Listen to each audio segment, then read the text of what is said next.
What's up, Fit Fam? Adrienne Dion here, and I am super excited about today's fit lesson number 4, how to properly track your food. Tracking your calories is super important when it comes to losing weight, gaining weight, or even maintaining your weight. So I really want to make sure that you guys know how to properly do it because I know it's easy to kind of just download an app or two, but the apps are not always super accurate. So I want to give you some really good tips on tracking your food properly so that you get the best results. It's one of the easiest and best habits you can learn on your whole fit journey because you can literally use it in every phase, your weight loss, your maintenance, and even weight gaining when you get into the bulking stage. So to start, we're gonna go over and kind of reiterate some things that you probably learned in some of the earlier lessons, but they're super important, which is why I'm reiterating. When you get ready to start, step one is to determine your daily calorie goal. So for most of you, you're going to want to do anywhere from 10 to 12. That's the weight loss range times your current body weight for the fitness challenge that we're doing. And kind of where I always tell people to start is in the middle. So you're going to start with 11 times your current body weight. So for example, I am 148 times 11. That's going to give me 36 calories, 1,636 calories per day that I need to reach for and make sure I stay around plus or minus about 10 calories each and every day. We use our food, our intake, our diet as our main method of weight loss or weight gain. And then our exercising is really used to kind of sculpt our body and kind of help with whatever that goal is that we're doing. So diet is super important. It's 80% of the results that we get. So this is why we want to make sure we have this point down for our whole journey, for our challenge. So if at any point you feel as if like this is just not working, you're seeing yourself go off track, and it's not really about the discipline, but you're legit hungry, you can go up and do the 12 times your body weight, but you want to make sure you try at 11 for at least 2 weeks before you make any changes, just to give your body time to adjust. Step two, you're going to track those calories. And two of my favorite ways to do it, especially with our technology now, is to use an app. You can do my FitnessPal app or my Macros app. I love both of these. They're free. Well, the My Macros app, I think it costs like $2.99 for you to download. But my FitnessPal app is free. It does have an option to upgrade, but you literally don't need to. I'm going to show you exactly how to use it in just a minute to where you don't need to upgrade and buy anything. You'll also need a kitchen scale to weigh and measure your food, and we're going to get into more of that in just a little bit. But these two ways are super simple and easy. If you have a smartphone, if you can browse the internet on your phone, or you can download an app, you are good to go. This is all you need to track those calories. Since my FitnessPal app is my favorite app to use, I'm going to show you exactly how to use it so that you get the best results from it. So all you need to do is pretty much download the app on your phone. And when you create your account, it's going to ask you a series of questions, and it'll ask you pretty much like your age, your weight, all of those types of things, your goals, what do you want, to do. And it's doing all that because what it's doing is trying to create the number of suggested calories for you. But remember, we don't want to use those calories because we already have the range that we want to use. And quite frankly, this is way too low.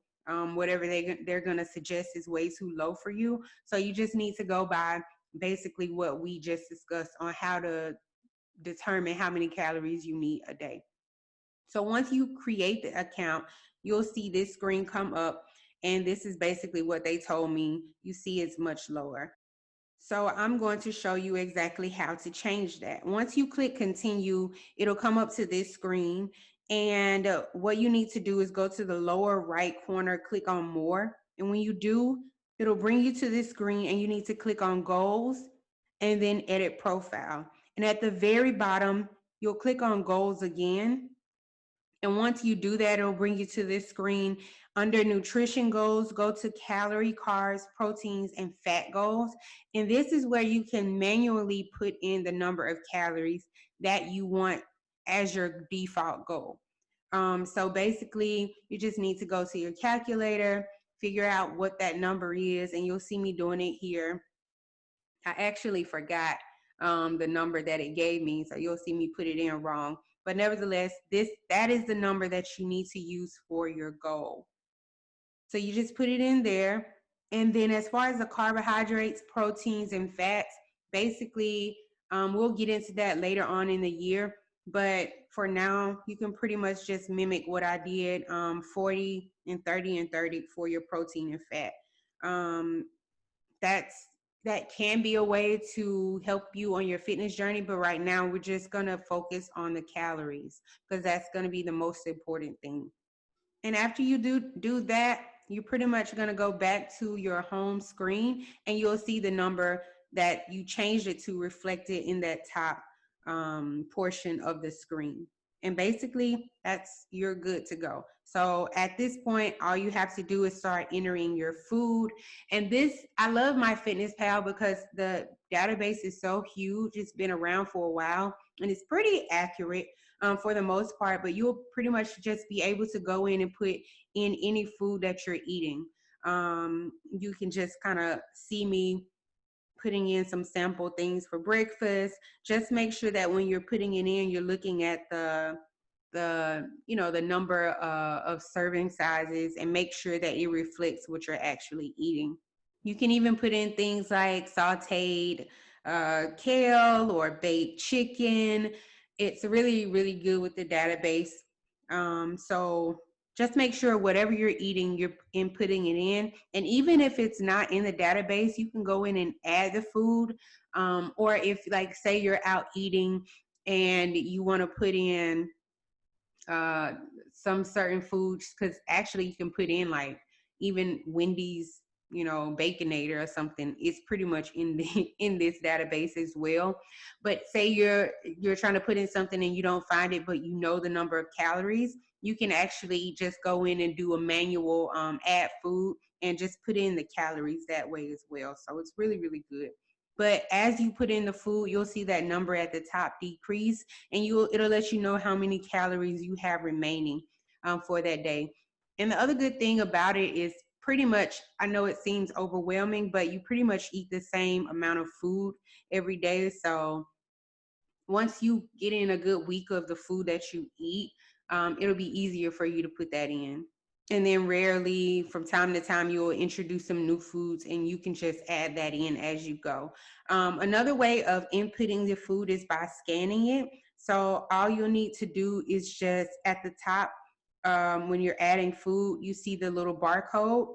You can just pretty much click that barcode and you'll see you're able to go in, take the food, whatever it is. I'm eating some skinny popcorn.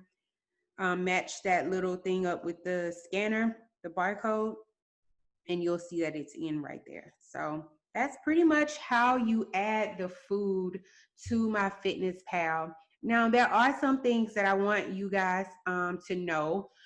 For best results, it's better for you to measure by weight and not by volume. And peanut butter is a good example of this, because if you do 1 teaspoon or a tablespoon of peanut butter and you're just doing it by the tablespoon, you'll see that it's 144 calories.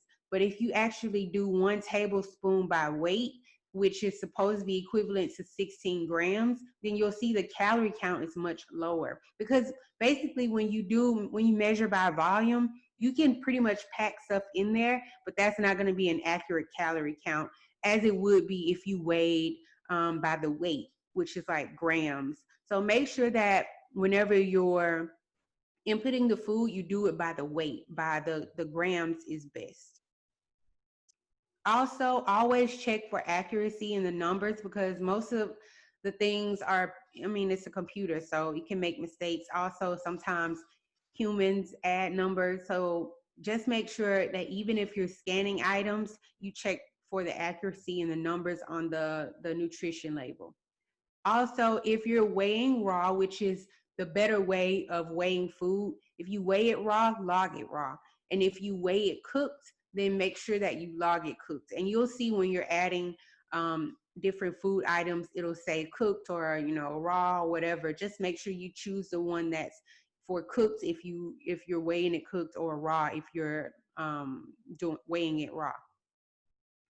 Also, don't forget the little things. So, like ketchup or the oil that you're using for cooking, like everything we put in our mouth has calories. Everything counts. So make sure that even if you're drinking something other than water, like juice, make sure that you're not forgetting to input those things, because if you do, it could really change the number of calories that you're counting, and it can mess up the results that you're getting, because you're thinking you're reaching 1600 calories, but in reality, you're really eating like 2000, and that can really mess you up. So make sure you don't forget the little things.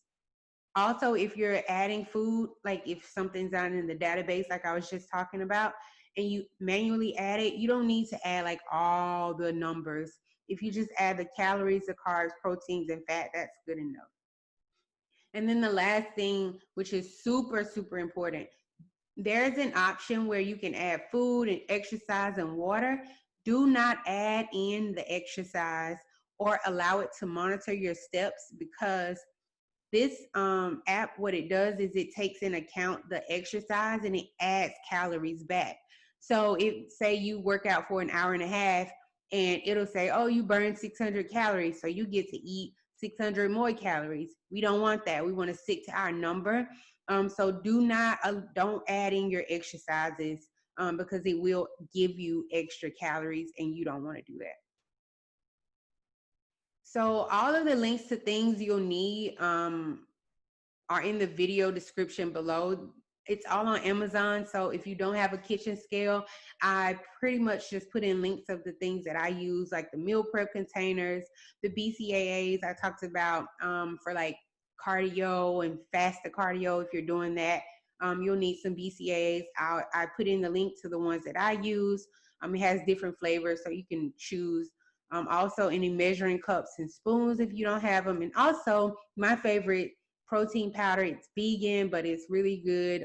My favorite flavor is peanut butter, but they also have like chocolate and vanilla. So all of the links to those things you'll need are in the video description below. So you can click on that and check out some of those things.